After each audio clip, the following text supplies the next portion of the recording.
Next gen நேர்களே அனைவருக்கும் வணக்கம். நான் உங்கள் ஸ்ரீ சுபம் விஜயகுமார். இன்னைக்கு பார்த்தீங்கன்னா சனி வக்ரம். இந்த வக்ரம் பெறும் காலகட்டத்தில் பல நல்ல பலன்கள் நடக்கப் போகுது.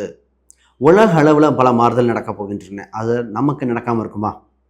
ஜூலை 27 டிசம்பர் 11 வரைக்கும் இந்த இடையில்பட்ட காலகட்டத்தில் குரு மற்றும் ராகுவின் தன்மை மாறுது. பட் பிரதானமாக 2.5 வருஷம் நின்று நிதானமாக பொறுமையாக போகிற சனி.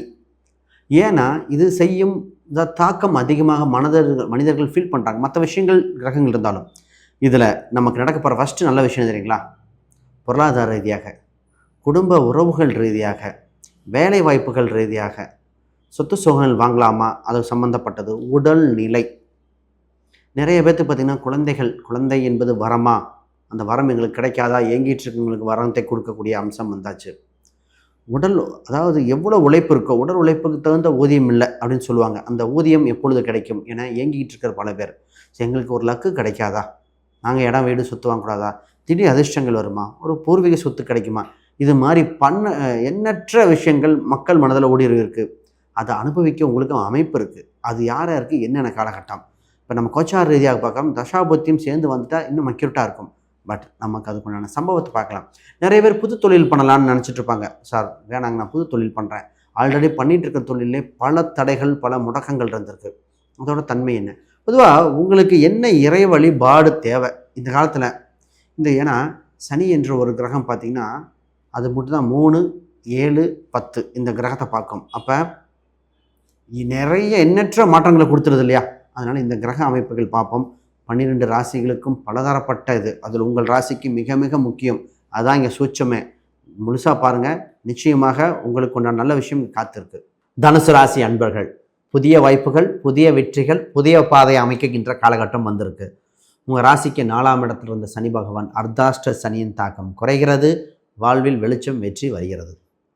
குரு 8ஆம் இடத்துல உச்சம் வேறு, உங்கள் 9ஆம் இடத்துக்கு வேறு வகை போகுது. அப்போ டிசம்பர் 11 வரை உங்கள் வாழ்வில் வெளிச்சம் வெற்றி கொடிகட்டி பறக்கும் காலகட்டம். பொதுவாக தனுசு ராசினாலே சுதந்திர பிரியர்கள், சுதந்திரமாக சிந்திக்கக்கூடியது, அறிவு சார்ந்ததை முக்கியத்துவம் கொடுக்கக்கூடியது. நல்ல விஷயம் எங்கே இருக்கோ அங்கே தனுசு ராசி இருக்கும். சரியான விஷயத்தை சரியான நேரத்தில் சொல்லுகிற ராசி இந்த ராசிங்க. அன்பும் உண்டு, அரவணைப்பும் உண்டு, ஆன்மீகம், இறைபக்தி எல்லாமே உண்டு. ஆனால் நீதி நேர்மை பர்ஃபெக்டாக இருக்கக்கூடியது. பண விஷயத்தில் நியாயமானவர்களில் இந்த ராசி நிறைய பேர் இருப்பாங்க. இந்த ராசியை பற்றி இன்னும் சொல்லிகிட்டே இருக்கலாம். இந்த காலகட்டத்தை பார்ப்போம். முதல்ல இந்த ராசிக்கு அதிர்ஷ்ட கதவை தட்டும் காலகட்டம். அதிர்ஷ்டம் எப்படி சார் தட்டும் அப்படின்னா, திடீர் ஆப்பர்ச்சுனிட்டி அதிரடியாக வந்து நிற்கும். அதிரடி ஆஃபர் மாதிரி. அது என்னென்னு படிக்க நேரம் கூட இருக்காது. வாங்கிக்கிறீங்களா, இது ஒரு எக்ஸாம்பிளுக்கு இடம் வருது வாங்கிக்கிங்கம்பாங்க. மார்க்கெட் ரேட்டை விட 10% கம்மியாக இருக்கும். இன்றைக்கி வாங்கி நாளைக்கு விற்றா கூட காசு, ஆனால் காசு ரெடி பண்ணணுமே. இது ஒன்று. சார் இன்வெஸ்ட்மெண்ட் பண்ணோம் திடீர்னு மெச்சூரி ஆகிடுச்சு, அந்த பணத்தை எடுத்து என்ன பண்ணுறதுன்னு தெரியல. இது ஒன்று. இது ரொம்ப நாளாக உங்களுக்கு வர வேண்டிய பணம், யாரெல்லாம் கொடுக்க வேண்டிய பணமோ அவங்ககிட்ட பணம் வந்திருக்கு. இப்போ போய் கேட்டால் கொடுக்குற சூழ்நிலை வந்திருக்கு. இதெல்லாம் ஆப்பர்ச்சுனிட்டிங்க. ஒரு சில நிறைய பேர், சார் நான் கவர்மெண்ட் எக்ஸாம் எழுதலான் இருக்கேன், இப்போ தான் பார்த்திங்கன்னா நல்ல இன்ஸ்டியூட், நல்ல மைண்ட் செட் வந்திருக்கும். இது மாதிரி பல விஷயங்கள் நடக்குது. அப்போ சரியாக பயன்படுத்தி கொண்டால் சில வருடங்கள் ஜெயித்து கொண்டே இருக்கலாம். இந்த சூட்சம ரகசியங்கள் பார்ப்போம். முதல்ல இந்த ராசிக்கு நிரந்தர வேலை வாய்ப்பு கிடைக்கிது. நிரந்தர வேலை வாய்ப்புன்னா அவர் தான் செய்கின்ற வேலையில் ஒன்று கவர்மெண்ட் ஜாபாக இருக்கலாம், இல்லை அந்த இதில் படிப்படியாக முன்னேறி செல்லக்கூடிய வேலை வாய்ப்புகள் வருது. வேலையில் மிகப்பெரிய பொருளாதார உயர்வு ஏற்படுகிறது, சம்பள உயர்வு அந்த மாதிரி. அது குறிப்பாக பார்த்திங்கன்னா ஆகஸ்ட் வரைக்கும் நல்ல அமைப்பு இருக்குது.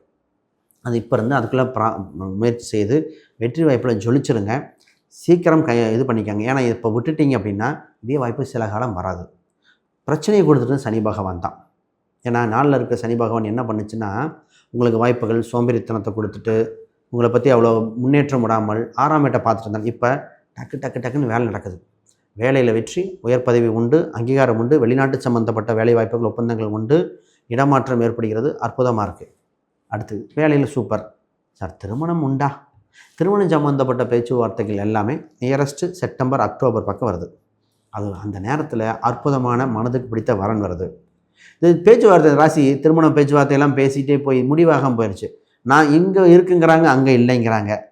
என்ன சார் ஆளுக்கு ஒரு பக்கம் சொல்கிறாங்க. கோயிலில் வைக்கணும்னு ஒரு பாட்சி வந்துருச்சு சார், திடீர்னு வாழை மரத்தாளி கட்டுங்கிறாங்க, ராகுக்கு எதுங்கிறாங்க, ஒன்றுமே புரியல இந்த ராசிக்கு. கோச்சார ரீதியாக பரிகாரம் கொடுத்துருக்காங்க. அதனால் அதையும் பண்ண வேண்டிய சூழ்நிலை. அப்போ நல்ல வரன் வருது, இறுதியில் ஒரு பரிகாரம் கொடுக்குற, அது பொது பரிகாரம், எல்லாத்துக்கும் அதை பரிகாரம் பண்ணிக்கங்க.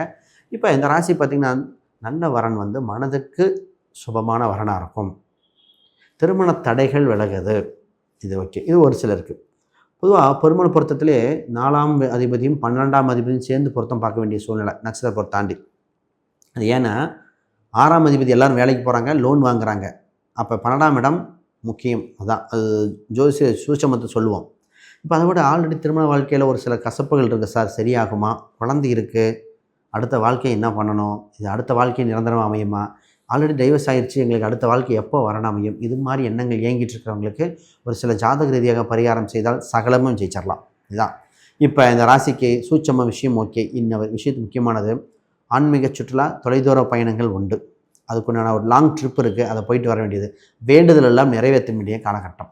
நிறைய பேருக்கு கோயில் வேண்டுதல் இருக்கும், பெண்டிங் இருக்கும். ஒரு இன்பச் சுற்றுலா, இந்த நேரத்தில் இன்பச் சுற்றுலாவா அப்படி தான் அமையுதுங்க.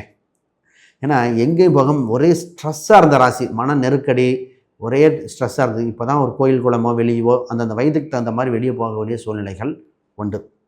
இந்த ராசிக்கு ப்ராப்பர்ட்டி வாங்கும்போது தடை ஏற்பட்டது பல டைம். போகிறோம், பார்க்குறான், வாங்கலாம்னு நினச்சா அமையலை. பணம் இருக்குது, அமையலை. ஒரு சிலருக்கு சார் நல்ல இடமா இருக்குது, ஆனால் பணம் கையில் வரல. ஆக மொத்தம் ப்ராப்பர்ட்டி அமையவே இல்லை. வாங்கின ப்ராப்பர்ட்டியும் பிரச்சனை, பட்டா மாறுதல் நடக்கலை. இப்போ தாங்க ப்ராப்பர்ட்டி வாங்குகிற யோகம், வண்டி வாங்கின யோகங்கள் வந்திருக்கு. தடைப்பட்டதெல்லாம் விலகிற காலகட்டம்.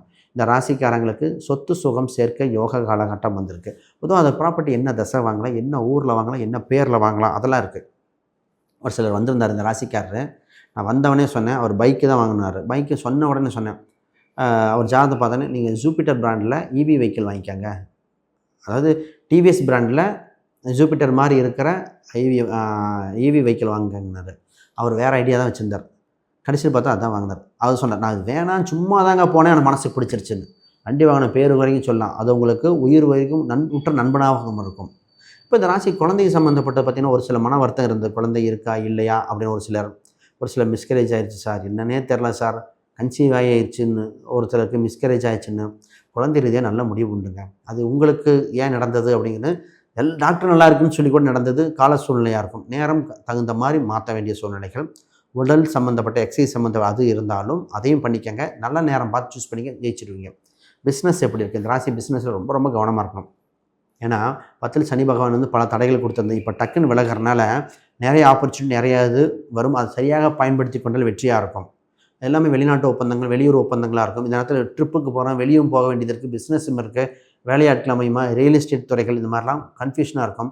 அப்போ ஒர்க் லைஃப் பேலன்ஸ் மாதிரி வேலையும் இந்த என்ஜாய்மெண்ட்டும் பேலன்ஸ் பண்ண பார்த்துக்கங்க. இல்லை தொழில் ரீதியாக எங்கே போகிறீங்களோ அங்கே ட்ரிப்பு போய் சூஸ் பண்ணிக்கோங்க. கடனை குறைக்க வேண்டிய ராசி, தொழிலை வளர்க்க வேண்டிய ராசி. ஆக மொத்தம் கோல்டன் டைம் வந்திருக்கு. ராசிக்கு பரிகாரம் என்ன அப்படின்னா, முருகர் வழிபாடு. வள்ளி தெய்வானையோடு இருக்கிற முருகர், குடும்ப நிலையில் இருக்கிற முருகர் வழிபாடு செய்தால் நிச்சயமாக சுபமாக இருக்கிறது. இன்னொரு கோயில், துலாபாரம் உள்ள கோயிலில், அதாவது வெயிட்டு கொடுத்த எடைக்கு எடை, ஒரு எந்த ஒரு விஷயம் நிறைவேற எடைக்கு எடை கொடுக்குற மாதிரி வேண்டுதல் பண்ணிக்கங்க, ஜெயித்துட்டே இருப்பீங்க. ஆக மொத்தம் நல்ல காலம் பிறந்துருச்சு, சுபமான காலகட்டம். வேறு கேள்விகள் சந்தேகம் கீழே கமெண்ட் பண்ணுங்கள். அனைவருக்கும் வணக்கம், வாழ்த்துக்கள்.